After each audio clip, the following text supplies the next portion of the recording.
Hello और खुशामदीद एक और लेक्चर में जिसमें हम बात करेंगे कि CSS ट्रांसफॉर्म क्या काम करता है और इसमें हम देखेंगे कि 2D और 3D transforms HTML web page के अंदर कैसे काम करती है। तो चलिए शुरू करते हैं। तो सबसे पहले तो एक नया फ़ोल्डर क्रिएट करेंगे हमेशा की तरह और उसमें हम क्रिएट करेंगे एक index.html और साथ ही साथ हम क्रिएट करेंगे एक main.css फाइल और उसके बाद हम लिंक कर देंगे इन दोनों को। तो मैं एक्सक्लेमेशन से एक नया कंटेंट क्रिएट कर रहा हूँ और यहाँ पे मैं जाके जो है वो लिंक ऐड कर देता हूँ।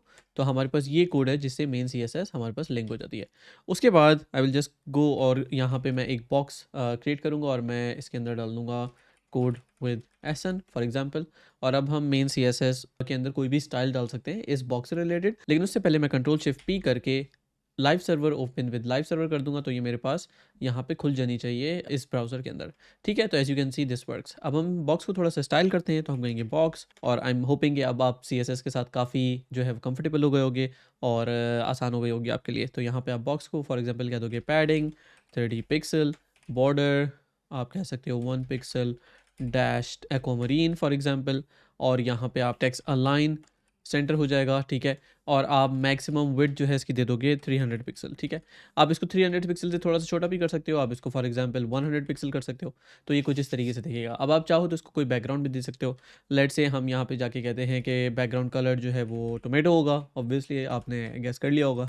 और फिर यहाँ पे जो कलर है वो हम दे देंगे वाइट। ठीक है, तो ये मेरे पास कुछ आ गया हमारे पास स्टाइल। ठीक है, अब आप चाहें तो इसमें कुछ फॉन्ट्स भी दे सकते हैं वट लेकिन I will keep it simple. तो ये कुछ हमारे पास बॉक्स बना हुआ है। अब हम ये काम करेंगे कि हम इस बॉक्स को देंगे ट्रांसफॉर्म, लेकिन हम इसको देंगे होवर पे ताकि हम देख सकें कि फ़र्क पड़ता क्या है। तो हम कहेंगे जब भी इस बॉक्स पे होवर होता है या माउस होवर होता है तो हमें क्या करना है, तो हमें करना है ट्रांसफॉर्म। और ट्रांसफॉर्म के अंदर जो सबसे पहली प्रॉपर्टी हम देख रहे हैं वो है ट्रांसलेट की। तो ट्रांसलेट क्या काम करता है उस पर हम बात करेंगे। लेकिन लेट्स से कि ये जो बॉक्स है ये किसी आउटर बॉक्स के अंदर होता, तो लेट्स से मैं कहता हूँ कि भाई आउटर डैश बॉक्स मेरे पास एक है और उसके अंदर ये बॉक्स है। ठीक है, तो हम कुछ स्टाइल्स जो है वो आउटर बॉक्स को भी दे देते हैं। तो what I am going to do कि मैं इसको कॉपी करता हूँ और मैं इसको जाके फॉर एग्जांपल एक आउटर बॉक्स क्रिएट करता हूँ इस तरीके से, आउटर डैश बॉक्स। इसकी पैडिंग जो है वो हम थोड़ी सी कम रखेंगे, लेट से हम 20 पिक्सल रखते हैं।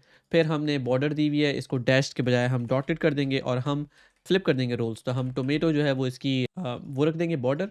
और इसके अलावा जो हमारे पास मैक्स विड्थ है इसको हम रिमूव कर रहे हैं और बैकग्राउंड कलर जो है वो हम सी ग्रीन फॉर एग्जांपल ले लेते हैं और कलर इसका यही रखते हैं। अब हमारे पास कुछ इस तरीके से बन गया, सही है। तो ये हमारे पास आउटर बॉक्स आ गया। अब आप चाहो तो इसको मैक्स विड्थ जो है वो फिट कंटेंट भी दे सकते हो ताकि ये पूरी 100% विड्थ ना ले रहा हो। तो अभी जितनी ये जगह ले सकता है उतनी ले रहा है। अब कहानी ये है कि अगर मुझे इसको मूव करना है और ट्रांसलेट करना है तो ट्रांसलेट में मैं दो चीज़ें बता सकता हूँ, एक्स और वाई। एक्स का मतलब ये है कि मैं यहाँ पे पिक्सल बता सकता हूँ 10 पिक्सल और वाई भी मैं कह सकता हूँ 10 पिक्सल। तो अगर मैं इसको सेव करूँ तो आप देखेंगे कि क्या होगा इस सिचुएशन के अंदर। अगर मैं माउस ओवर करता हूँ तो आप देख रहे हैं ये मूव हो गया। ठीक है, ये अपनी जगह से चला जाता है। अब आप चाहें तो इसको एनिमेशन पे भी लगा सकते हैं। आप यहाँ पे कह सकते हैं ट्रांजिशन ऑल ईज और 0.2 सेकेंड। तो अब ये काम होगा एनिमेशन के साथ, यही ट्रांसलेट काम कर रहा है। ठीक है, तो ये हो गई एक्स और वाई की। अगर आप चाहते तो आप ये भी कर सकते थे कि आप कहें ट्रांसलेट एक्स, आप इसको कह सकते हो 10 पिक्सल। तो इसका मतलब है सिर्फ ये एक्स में जाएगा और वाई में नहीं जाएगा। इसी तरीके से आप यहाँ पे ट्रांसलेट और ट्रांसलेट एक्स और वाई दोनों दे सकते हो।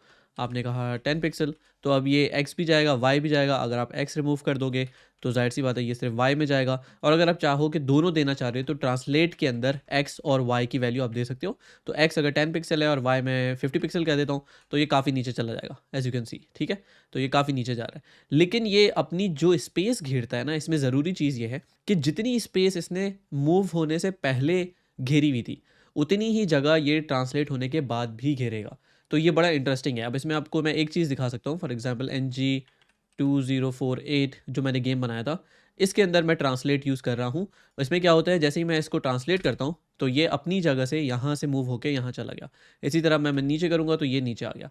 तो ये वही काम हो रहा है कि ये असल में हैं तो बॉक्सेस अपनी जगहों पे, लेकिन क्योंकि मैं ट्रांसलेट इस्तेमाल कर रहा हूँ तो ये मूव हो जाते हैं बेस्ड ऑन कंडीशन। ये वाला कोड बहुत इतना सिंपल नहीं है जितना हम अभी इस एग्जांपल में कर रहे हैं। इसमें काफ़ी सारी चीज़ें हैं, लेकिन आपको कॉन्सेप्ट समझ आ गया होगा कि ये असल में रियल वर्ल्ड के अंदर इस्तेमाल होने वाली चीज़ें हैं जो कि ट्रांसलेट है। तो अगर मैं डॉक्यूमेंट पे वापस जाऊँ तो आप देख रहे हो कि हम इस तरीके से ट्रांसलेट कर सकते हैं। अच्छा, इसमें एक इंटरेस्टिंग चीज़ ये है कि अगर ये एलिमेंट मूव हो जाए तो आप ये जो खाली जगह पीछे रह गई है, उस पे ये एलिमेंट अब नहीं है।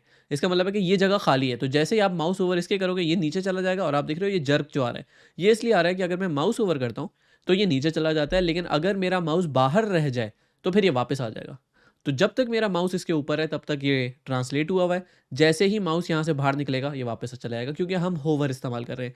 तो ये ज़रूरी है समझना कि ये अपनी जगह तो घेरे रहता है, जो इसकी वहाँ पे थी, लेकिन ऊपर से ये मूव हो जाता है। लेकिन आप अगर इस पे माउस ओवर वगैरह लगाओगे, तो वो पीछे वाली जगह पे काम नहीं करेगा। वो असल में अब ये जहाँ जा चुका है, वहाँ पे काम कर रहा होगा। तो ये चीज़ समझ आ गई होगी। अब हम बात करते हैं रोटेशन की।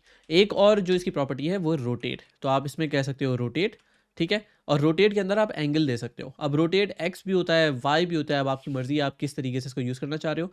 लेकिन लेट्स सपोज़ मैं इसको जो है वो घुमाना चाह रहा हूँ क्लॉकवाइज़, ठीक है? तो लेट्स से मैं जाके इसको बोलता हूँ 45 डिग्री। अब अगर मैं इसको सेव करूँ, तो देखें क्या होता है। ये देख रहे हैं? जैसे ही मैंने इस पे माउस ओवर किया, तो ये क्लॉकवाइज़ जो है, मेरे ख्याल से मेरे कैमरे में इस तरह आएगा। तो क्लॉकवाइज़ इस तरीके से घूमना शुरू हो गया। अब आप चाहें तो इसको घुमाते रहें, इट्स अप टू यू। आप चाहें आप बोलें भाई 360 डिग्री होना चाहिए ये, तो ये पूरा चक्कर काट लेगा इस तरीके से। देख रहे हैं? अगर आप चाह रहे हैं कि ये उल्टा हो जाए, तो आप 180 डिग्री कर लें। इसके लिए थोड़ी-सी मैथ आपको आनी चाहिए। तो 180 का मतलब कंप्लीटली उल्टा हो गया, ठीक है? तो ये काम हो सकते हैं। लेकिन इसमें ये भी हो सकता है कि आप रोटेट एक्स कर लें। एक्स का मतलब ये होगा, ये देख रहे हैं अब आप क्या हो रहा है, कि ये फ्लिप हो जा रहा है इस तरीके से। बजाय इसके कि ये इस तरीके से रोटेट होता क्लॉकवाइज, ये सिर्फ एक्स डायरेक्शन में जा रहा है। इसी तरह अगर मैं इसको कहूँ वाई, तो क्या होगा? तो अब ये इस तरीके से घूमना स्टार्ट हो जाएगा। ये देखें, तो ये ट्रांजिशन आप इस्तेमाल कर सकते हो रोटेशन की। जैसे फ्लिपिंग कार्ड्स होते हैं, तो आप उसमें इस्तेमाल कर सकते हो। जैसे कि मैंने ये गेम बनाया था fflashback.com, तो इसमें हम बहुत ज़्यादा डिटेल में तो नहीं जाएंगे, लेकिन फॉर एग्जांपल अगर मैं इसका कोई गेम क्रिएट करूं, तो हम ये काम कर सकते हैं कि उस गेम के अंदर कार्ड्स को स्वैप कर सकते हैं, ठीक है? तो अगर मैं यहाँ पे जाऊँ और लेट्स से मैं इस पे क्लिक करता हूँ, तो अब ये देखें, ये जो एग्जैक्ट चीज़ हुई है, वो वही है जो अभी हमने देखी थी, कि आप किसी पे क्लिक करते हो और वो आइटम फ्लिप हो जाता है, ठीक है? तो ये वाई रोटेट ही है जो अभी हमने यहाँ पे इम्प्लीमेंट किया हुआ है। जब हम जेड की बात करते हैं, तो क्या होगा? तो अगर मैं रोटेट जेड कर दूं, तो क्या होगा? तो ये होगा। सही है? तो रोटेट के अंदर आप अगर सिंगल वैल्यू देते हो, तो वो इस तरीके से काम करेगा, और अगर आप सिर्फ इस तरीके से दे रहे हो, तो ये 180 डिग्री है, ठीक है? अच्छा, अब इसकी आप डॉक्यूमेंटेशन दे सकते हो कि इसमें पहला क्या आता है, बाद में क्या आता है। लेकिन एसेंशियली अगर आप सिर्फ रोटेट कर रहे हो, तो वो जी डायरेक्शन के अंदर इसको कर रहा होगा, अगर आप सिर्फ वन इनपुट दे रहे हो तो हमने रोटेट की बात कर ली, हमने ट्रांसलेट की बात कर ली। अब बात करते हैं स्केल की। हमारे पास एक चीज़ है जो कि है स्केल एक्स और स्केल वाई। तो हम स्केल अगर इस्तेमाल करें एक्स का, और हम कहें 1.5, इसका मतलब है कि मैं एक्स डायरेक्शन में इसको 1.5 टाइम्स फैलाना चाह रहा हूँ। तो 1 का मतलब है 100%, जितना पहले से था उतना ही। और अगर मैं कह रहा हूँ कि फॉर एग्जांपल 2 का मतलब है ट्वाइस द साइज, यानी कि डबल। तो अगर मैं देखूँ, तो ये देख रहे हैं आप, एक्स डायरेक्शन में ये फैलना शुरू हो गया।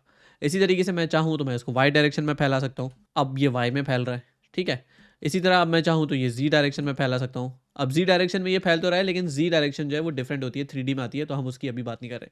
लेकिन अगर मैं इसको स्केल कह दूँ, तो अब ये एक्स और वाई दोनों में फैलेगा। तो आप देखेंगे कि अगर मैं इसको सेव करूँ, तो ये एक्स भी बड़ा हो गया और वाई भी बड़ा हो गया। तो ये उन चीज़ों में बड़ा काम आता है, जब आपको फॉर एग्जांपल किसी आइकन पे माउस ओवर करना है, और उस आइकन पे या बटन पे आपको हल्का सा बटन बड़ा करना है, तो इस तरह की चीज़ों पे वो एनिमेशंस इस्तेमाल होती हैं। तो आई होप कि आपको स्केल, रोटेट और ट्रांसफॉर्म ये चीज़ समझ आ गई होगी। अब हम जो बात करेंगे, वो हम बात करेंगे स्क्यू की। स्क्यू भी बड़ी अच्छी ट्रांसलेशन है। स्क्यू के अंदर क्या होता है कि स्क्यू में अगर मैं कहूँ एक्स, और मैं यहाँ पे कहूँ फॉर एग्जाम्पल 20 डिग्री, तो देखें क्या होता है। ये देख रहे हैं, ये कहलाता है स्क्यू, कि ये इस तरीके से कट गया। अब आप इसी तरीके से स्क्यू वाई कर सकते हैं, तो ये वाई में हो गया स्क्यू। अब आप चाहें तो इसको स्क्यू इस्तेमाल कर सकते हैं, लेकिन उसमें फिर आपको दोनों चीज़ें देनी पड़ेगी, एक्स भी और वाई भी। तो अगर मैं इसको सिर्फ 20 देता हूँ, तो देखें ये एक्स हो रहा है, लेकिन अगर मैं इसको मजीद 20 डिग्री दूंगा, तो अब ये एक्स और वाई दोनों हो गया। अब देख रहे हैं ये किस तरीके से स्क्यू कर रहा है। तो आपकी मर्जी, आप किस तरीके से इसको ट्रांसलेट करना चाह रहे हैं या ट्रांसफॉर्म करना चाह रहे हैं। और ये सारी जो प्रॉपर्टीज़ हैं, ये सारी की सारी ट्रांसफॉर्म के अंदर आती हैं, जैसे कि आपको नजर आया। अब हम फाइनल एक प्रॉपर्टी देखेंगे, जिसका नाम है मैट्रिक्स। मैट्रिक्स के अंदर क्या होता है कि मैट्रिक्स के अंदर आप जो चीज़ें प्रोवाइड करते हो, वो कुछ इस तरीके से होती हैं। आप मैट्रिक्स दे सकते हो, लेकिन उसके अंदर फिर आप क्या करोगे, आप पहले स्केल एक्स, फिर स्क्यू वाई, फिर स्क्यू एक्स, स्केल वाई, और फिर ट्रांसलेट एक्स और ट्रांसलेट वाई। तो आप ये सारी वैल्यूज दे सकते हैं। तो अगर जाके मैं यहाँ पे कहूँ फॉर एग्जांपल मैट्रिक्स, ठीक है, और तो मैट्रिक्स में सबसे पहली चीज़ मुझे क्या देनी पड़ेगी, स्केल एक्स। तो मैं कहता हूँ 1.5। इसका मतलब है अगर मैं इसको देखूँ कि स्केल एक्स आ गया, इसके बाद हम कहते हैं स्क्यू वाई, लेट से हम कहते हैं कि स्क्यू वाई -0.3 हो सकता है। स्क्यू एक्स हमने बोला 0, कुछ भी नहीं करना, या लेट से इसको भी हम कहते हैं कि ये 0 ही रहे, स्क्यू एक्स और स्क्यू वाई हम नहीं कर रहे स्क्यू वाई। फिर स्केल वाई करें, स्केल वाई भी 1.5, ठीक है। अगर मैं इसको करूं तो कुछ भी नहीं हो रहा। अब मुझे मजीद बताना पड़ेगा ट्रांसलेट एक्स कितना और ट्रांसलेट वाई कितना। तो मैं कहता हूं ट्रांसलेट एक्स 0 और ट्रांसलेट वाई 0। तो मैं इसको सेव करूं तो देखें अब ये सिर्फ स्केल कर रहा है, क्योंकि मैंने सब 0 दिया हुआ है, सिर्फ जो स्केल एक्स है और स्केल वाई है सिर्फ मैंने वो वैल्यूज दी हुई हैं। लेकिन मैं कहता हूँ कि नहीं नहीं नहीं, ये कोई 300 पिक्सल जो है वो ट्रांसलेट होके एक्स में जाएगा और 300 पिक्सल्स जो है वो ट्रांसलेट होके वाई में जाएगा। तो अब क्या होगा, अब मैं माउस ओवर करूँगा तो क्या होना चाहिए, अगर हम इसको गौर से देखें तो ट्रांसलेट एक्स और ट्रांसलेट वाई, ठीक है। तो अगर हम इसको देखें तो ये 300 पिक्सल, 300 पिक्सल, हम इसको 300 अगर दें, लेट्स सी, ठीक है। और अब आप देख रहे हैं क्या हो रहा है कि हम इस सिचुएशन में इसको पिक्सल नहीं दे रहे, लेकिन जैसे ही मैं माउस ओवर कर रहा हूँ तो ये भाग के जाता है। लेकिन जैसे ही ये बेचारा पागल हो गया ये, लेकिन ये जैसे ही बाहर जाता है, क्योंकि मेरा माउस एलिमेंट से बाहर जा चुका होता है या एलिमेंट दूर चला गया मेरे माउस से, तो वो वापस आ जाता है। या तो मैं कुछ इस तरीके से करूँ, ये देखें, ये हुई ना बात। तो अब मैं एलिमेंट पे हूँ तो ये वापस नहीं जा रहा, लेकिन जैसे ही मैं माउस बाहर लेके जाऊंगा ये वापस अपनी जगह पे चला जाएगा। तो अगर आपको कोई कॉम्प्लेक्स एनिमेशन करनी है जिसमें मैट्रिक्स आप इस्तेमाल करना चाहते हो तो आप कर सकते हो, और इससे बड़ी अच्छी एनिमेशंस या बड़ी अच्छी ट्रांसफॉर्मेशंस हो सकती हैं बेस्ड ऑन आपकी रिक्वायरमेंट क्या है, ठीक है। तो आई होप कि वीडियो आपके लिए अच्छी साबित हुई है। अगर हुई है तो इसको शेयर करें और कमेंट में आप बता सकते हैं कि आपने इसमें सबसे अच्छी ट्रांसफॉर्मेशन आपको कौन सी लगी। I see you in the next video.